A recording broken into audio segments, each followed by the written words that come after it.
My people, how are you all doing? I hope you had a very blessed Christmas, and I wish you all the best for 2026 health, strength, prosperity, and everything good that God has in store for you. Before we come to the close of 2025, I want to share an experience with you. And whatever you take from it is up to you, but I want to share my experience and tell you what I will be doing in 2026 when it comes to spending my hard-earned dollars. I had an experience with Starbucks. It's a Starbucks located at 1273 London Road in Sarnia. I want to get it right. And my son and I went in there to purchase a drink. Now, my people, I am not a Starbucks fan. I don't even know what I was doing in there. But having said that, we entered the store. There were 3 employees behind the counter.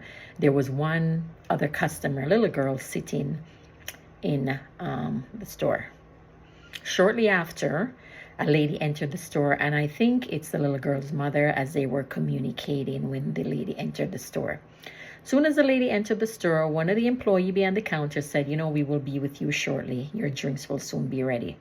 So I said, okay, I guess my son and I are not visible at all. My people, we stood in there for almost 2 minutes. And yes, I don't even know why we stood in there so long, waiting for somebody to even say, hi, how are you? We will be with you shortly. None of that happened. So we left, and I said to my son, mark that. You see how people are treated? I decided to call, and I think her name was Alicia or Alicia that answered the phone. And I was trying to convey my experience that we just had at the Starbucks. The girl hung up the phone. My people, she hung up the phone. All right.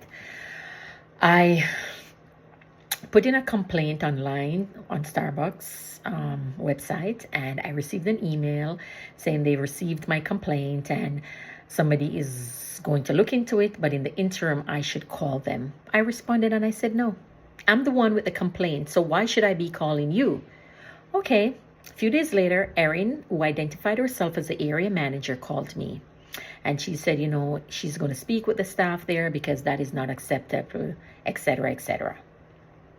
I am hoping that Erin did speak to the staff there because nobody called me back to give me an update as to how things turn out or what was done. You know what I mean? Now, my people, I'm telling you this story because as I enter 2026, one of the things that I'm going to be very careful is how I spend my hard-earned dollars. I will only spend my money at places where I am accommodated, validated, and treated with respect. I work too hard in this cold here in Canada to just give people my money like that who treat me like I'm nothing. I don't know about you, but that's what I will be doing. Remember, if people do not treat you with respect, why are you spending your money there? As always, Mama Selva, have a beautiful morning, afternoon, evening, or night in which part of the world you are today. And as always, Happy New Year and all the best for 2026.